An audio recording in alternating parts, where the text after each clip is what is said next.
Servante de Dieu Sœur Consolata Beutronne, âme victime.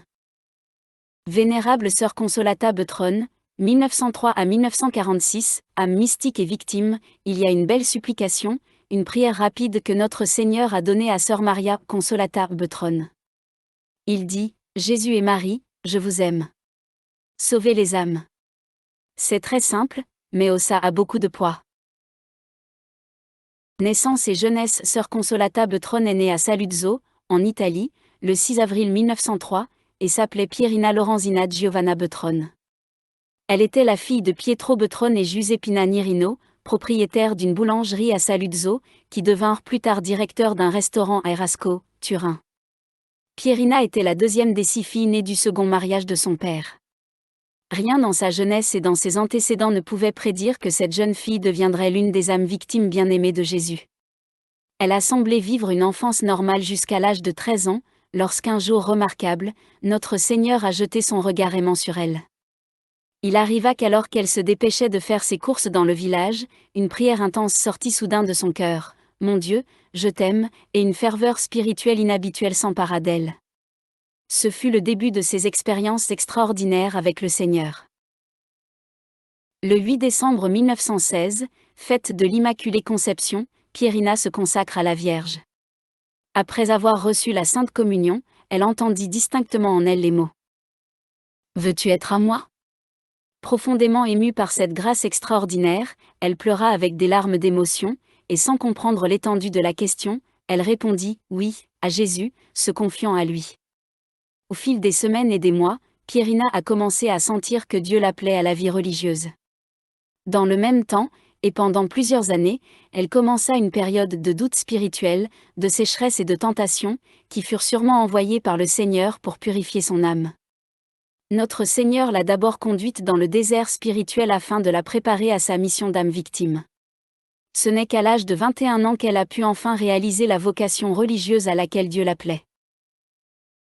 Rien ne m'attire chez les capucins, dit-elle, après 3 tentatives infructueuses de prendre le voile dans les ordres religieux, ouverts, c'est-à-dire non cloîtrés, c'est son confesseur, Don Accommaso, qui, éclairé par Dieu comme le sont tous les confesseurs sincères, lui conseille d'entrer au couvent des Clarisses, ordre des Capucins franciscains, à Turin, en Italie. C'était le 17 avril 1929. Après la période normale de préparation et de discernement, elle reçut avec gratitude le voile le 28 février 1930, prenant le nom de Sœur Maria Consolata, le nouveau nom, Consolata, choisi par la jeune Pierina, est révélateur du chemin spirituel et de la vie auquel Jésus l'appelait, car le mot « Consolata » signifie consolatrice. Et c'est elle qui devint bientôt la consolatrice du cœur de Jésus. En ce jour même de la cérémonie de la prise du voile, elle reçut de Jésus une locution intérieure qui lui indiqua quelle était sa volonté pour elle. Jésus a dit, « Je ne t'appelle pas pour plus que cela », un acte d'amour continuel. Et pendant plus de 16 ans de vie capucine fermée, cet « acte d'amour continuel » sera le fondement sur lequel elle concentrera tous ses efforts spirituels. Le 8 avril 1934, elle prononce ses vœux perpétuels, travaillant au couvent comme humble cuisinière, portière et cordonnière. Elle est transférée le 22 juillet 1939 à la nouvelle fondation de Moriondo, Moncalieri-Turin, où elle est également infirmière et secrétaire. Sa vie extérieure était une vie vécue dans les sacrifices quotidiens, les pénitences et l'abnégation, cachée au monde, dans l'accomplissement des tâches qui lui étaient assignées par ses supérieurs. Bien que sa vie extérieure soit semblable à celle de ses conseillers, dans sa vie intérieure, elle reçoit de Dieu des grâces exceptionnelles et extraordinaires, qui se déploient inaperçues dans l'intimité de son esprit. Elle devient la confidente de Jésus et de son Sacré-Cœur.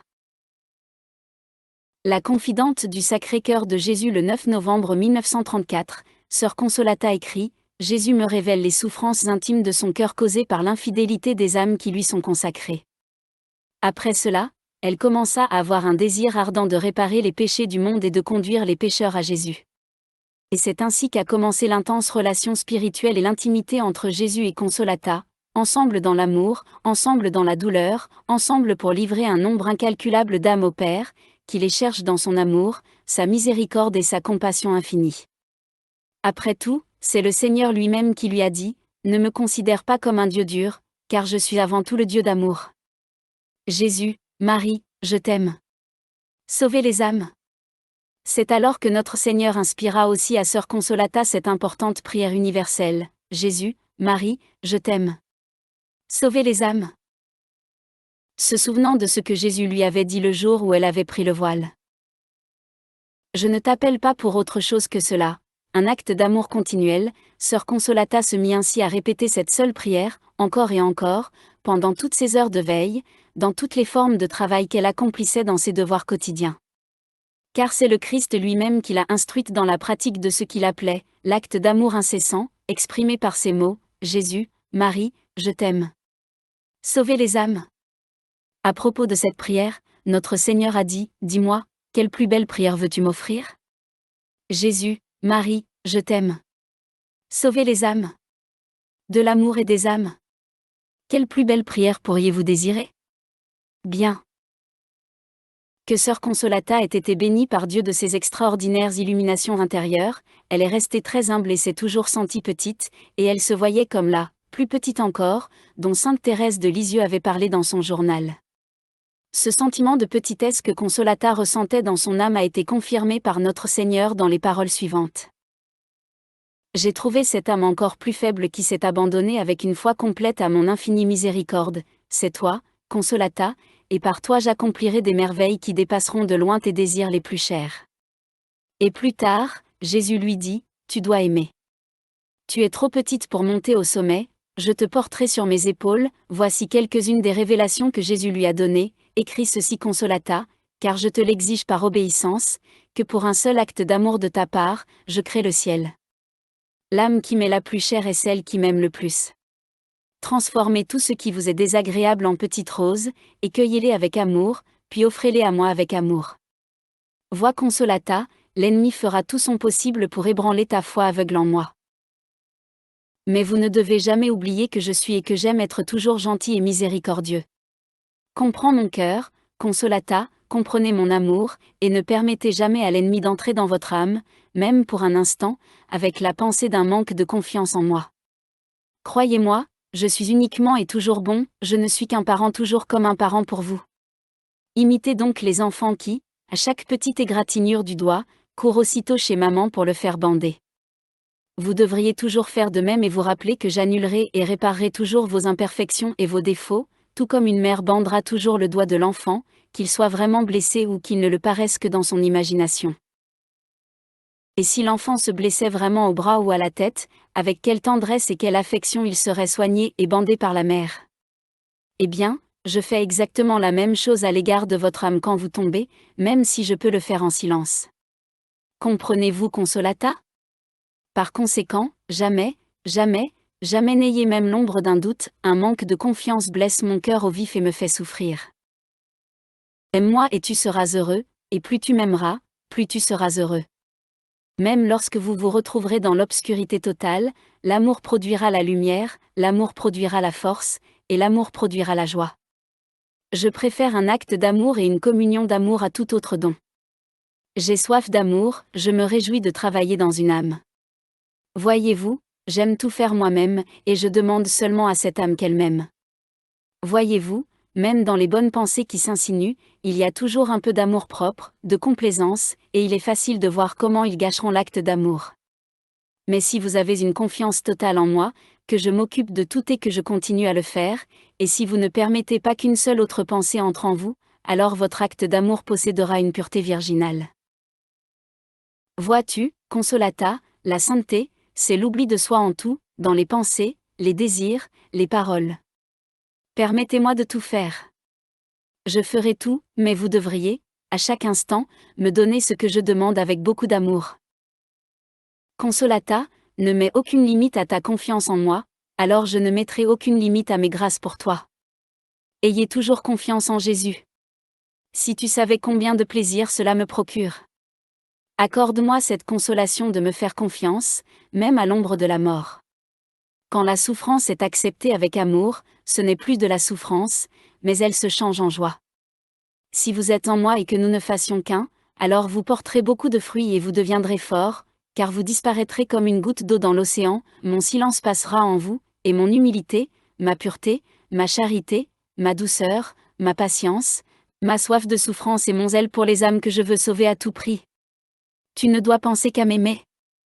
Je penserai à tout le reste, jusque dans les moindres détails. Jésus, Marie, je t'aime.